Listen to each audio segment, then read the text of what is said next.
சித்தமெல்லாம் நிறைந்த சித்தர்கள் வரிசையில் நாம் இன்று பார்க்க போவது குழந்தை சித்தர். திருநெல்வேலி அம்பாசமுத்திரத்தில் பிறந்து திருவண்ணாமலையில் வாழ்ந்து அருணாச்சல ஜோதியில் கலந்து தம் தெய்வீக சக்தியின் மூலம் எல்லா ஜீவன்களுக்கும் மேன்மை அளிப்பவர் இந்த சித்தர். இவரது தந்தை அம்பாசமுத்திரம் பகுதியில் சைவ வேளாளர் குலத்திலே பிறந்த ஒரு விவசாயி.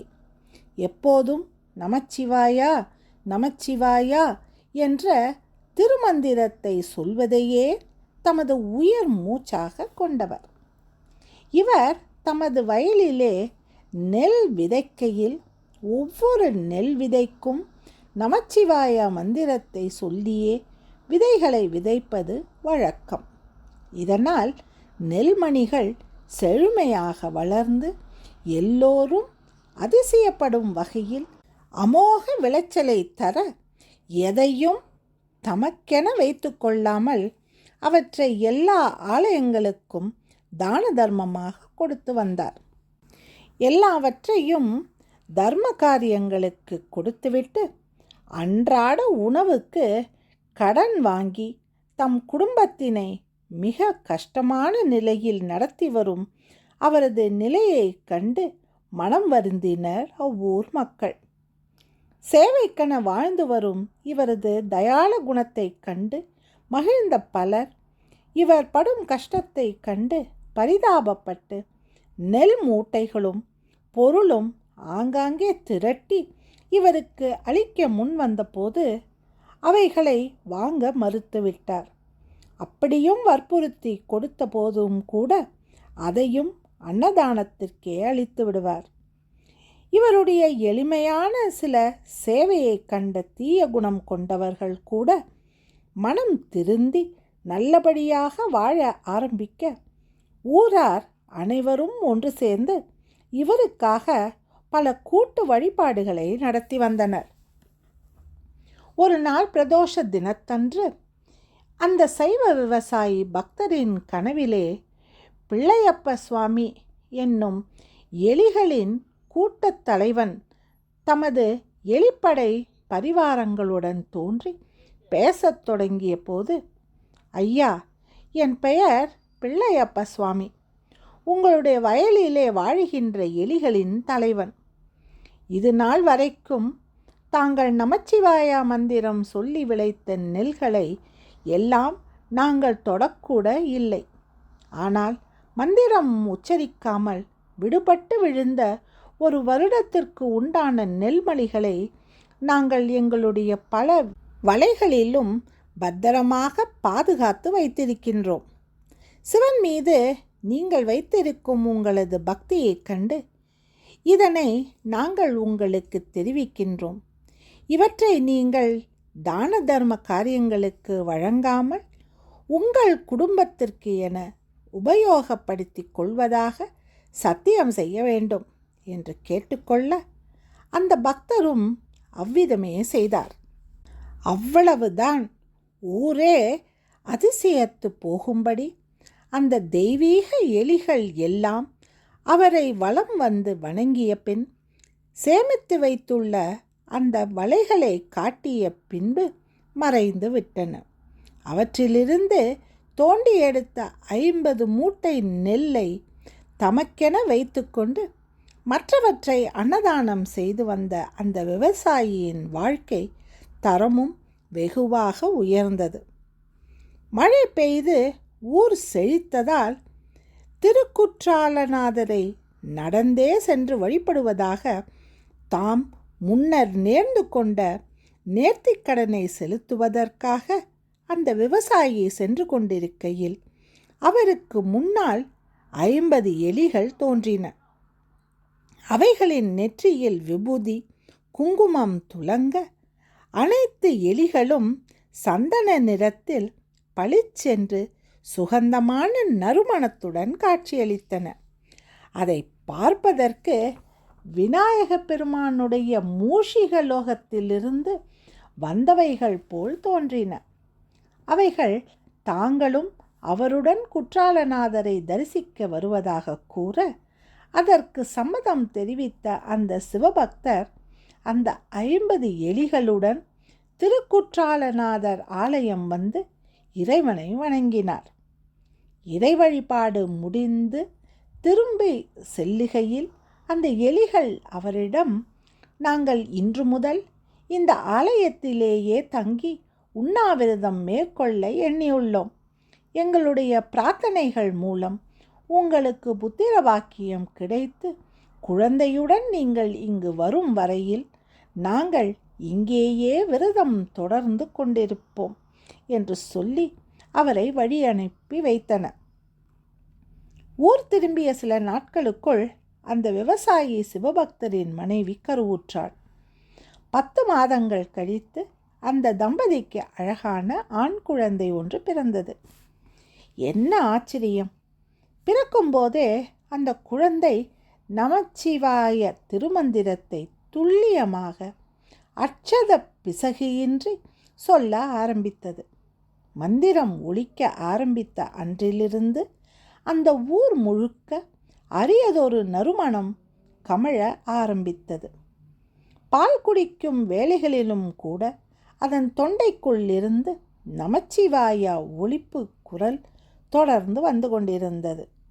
இந்த நறுமணத்தை பற்றி கேள்விப்பட்ட அக்கம்பக்கத்து ஊர்களில் உள்ளவர்கள் தினமும் அந்த குழந்தையை காண வந்த காரணத்தால் அங்கு தினமும் அன்னதானம் இடும்பணி இனிதே தொடங்கிவிட்டது.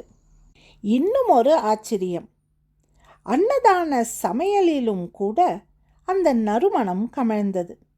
இதனால் குழந்தையை காண வந்தவர்கள் தங்கள் நோய்கள் நீங்க பெற்று சென்றனர். குழந்தையை எடுத்துக்கொண்டு குற்றாலநாதரை தரிசிக்க திருக்குற்றாலநாதர் கோயிலுக்கு மீண்டும் சென்ற சிவபக்தரை அங்கே விரதம் பூண்டிருந்த எலிகள் கண்டனர். 2 வரிசைகளில் நின்று அவரது குடும்பத்தினரை அன்போடு ஆதரவோடு வரவேற்று மகிழ்ந்தன. ஒரு எலி வரிசை குழந்தையை ராமா ராமா என்று அழைக்க, மற்றொரு எலி வரிசை லிங்கா லிங்கா என்று அழைத்தது. எலிகளின் தவ விரத சிறப்பால் பிறந்த அக்குழந்தைக்கு அங்கேயே ராமலிங்க சுவாமி என்று பெயரிட்டு மகிழ்ந்தனர் அந்த பெற்றோர்கள். பிறகு அந்த 50 எலிகளும் தங்களுடைய விரதத்தை முடித்து கொண்டு அந்த சிவபக்தரோடு அவர் ஊர் வந்து சேர, குழந்தை அந்த எலிகளுக்கு மத்தியில் சீரும் சிறப்புமாய் வளர்ந்து வந்தது. குழந்தைக்கு பசிக்கும் போது எலிகள் போய் அதன் தாயை அழைத்து வர, அத்தாய் குழந்தைக்கும் அந்த எலிகளுக்கும் பால் எடுத்து வருவாள். அந்த எலிகள் தொட்டியை ஆட்டி குழந்தையை தூங்க வைப்பது, அதனுடன் விளையாடுவது என்று பொழுதினை போக்க, குழந்தையானது பலரும் போற்றும் தெய்வீக மழலையாய் வளர்ந்தது. எலிகள் நிறைந்து பெருக பெருக வீடு முழுவதிலும் தெரு முழுவதிலும் சந்தன நறுமணம் கமழ்ந்தது. தினமும் எலிகளுடன் விளையாடியே தமது 5 வயதை அந்த குழந்தை அடைந்தபோது கூட இருந்த அந்த எலிகளுக்கு எல்லாம் விநாயகர் தோற்றம் வந்துவிட்டது. குழந்தையை பள்ளியில் சேர்க்க தந்தை விரும்பிய போது அந்த அதிசய குழந்தையான ராமலிங்க சுவாமி, தந்தையே, தாங்கள் நமச்சிவாயம் சொல்லி நெல் விதைத்த கதையை நான் அறிவேன், நானும் அது மாதிரி செய்யக்கூடாதா என்று கேட்டது. அது கேட்டு அதிர்ந்து போன அந்த தந்தை அதிசயத்துடன் தலை நிமிர்ந்து பார்த்தார் குழந்தையை. அடுத்த வினாடி அவருக்கு இன்னும் ஒரு ஆச்சரியம் தகவலை தந்து அவரை வியக்க வைத்தது அந்த குழந்தை. நான் இங்கு பிறக்க காரணம் திருவண்ணாமலை தலத்தின் திருப்பணிக்கே. அதற்கே இந்த உடல் அர்ப்பணம். இதைத் தொடர்ந்து இன்னும் ஒரு தெய்வீக செய்தியும் கூறியது அந்த குழந்தை. என்னுடைய குருவை காண நான் செல்ல வேண்டி இருப்பதால் நான் பூலோக பயணம் மேற்கொள்ள இருக்கின்றேன். எனக்கு உத்தரவு கொடுங்கள்.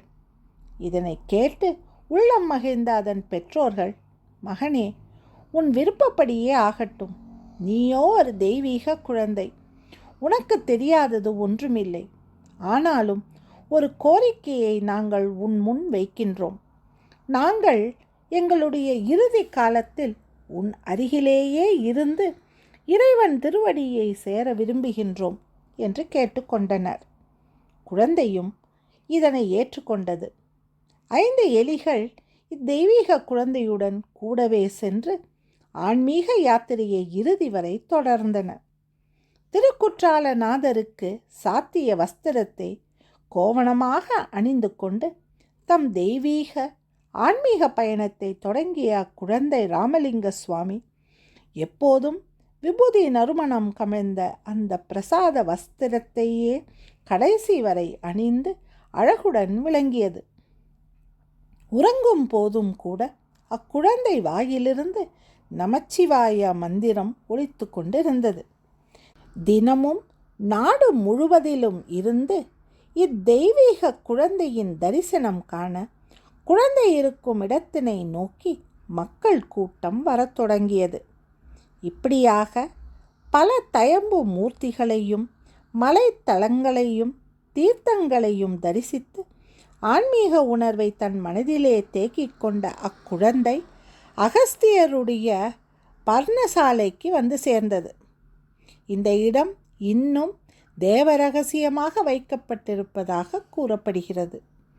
அகஸ்தியரின் மனைவியான ஸ்ரீலோப மாதா அக்குழந்தையை அன்புடன் அரவணைத்து உணவூட்டி தன் கணவர் அகத்தியருக்கு முன்பாக ஏராளமான மந்திரங்களை ஓதுவித்தார்.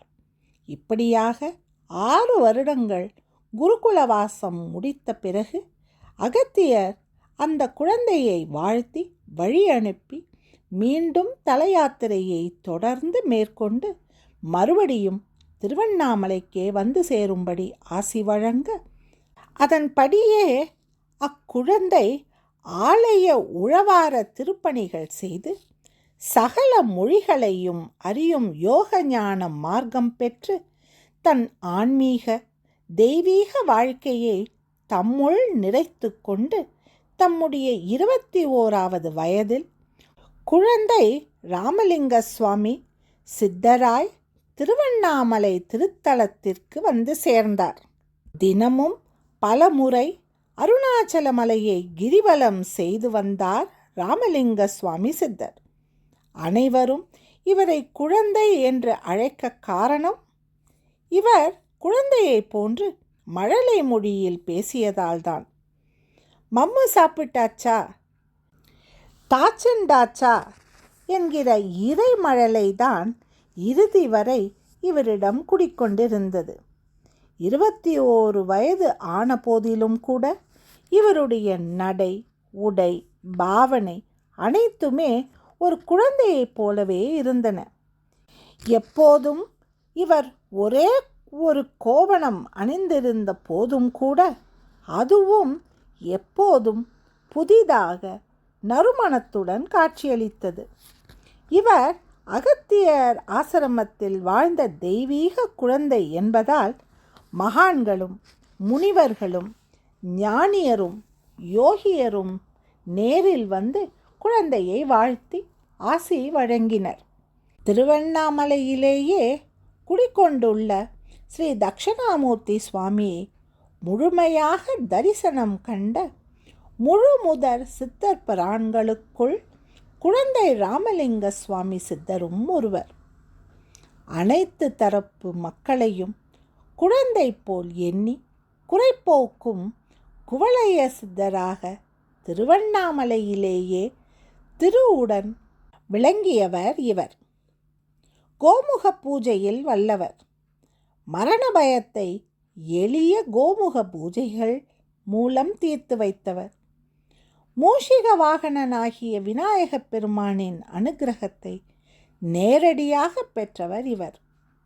ஒரு முறை திருவண்ணாமலையில் பிளேக் என்னும் கொடிய வியாதி பரவிய போது அதனை தீர்க்க பல மூலிகைகளை அருளியவர்.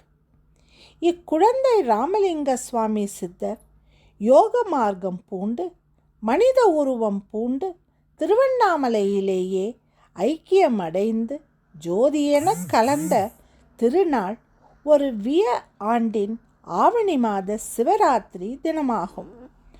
குழந்தை ராமலிங்க சுவாமி சித்தர் குழந்தை வடிவிலே குழந்தையைப் போல் பேசிக்கொண்டு கிரிவலம் வருகின்ற மிக அற்புதமான மாத சிவராத்திரி திருநாளே. தங்களது நடுத்தர வயதில் குழந்தை பெற்றிருப்போரும் ஆண் பெண் சந்ததி இல்லாதிருப்போரும் கிரிவலம் வருவது மிகவும் சிறப்பானதொன்று. மீண்டும் நாளை இன்னொரு சித்தரை நாம் தரிசிக்கலாம். நன்றி, வணக்கம்.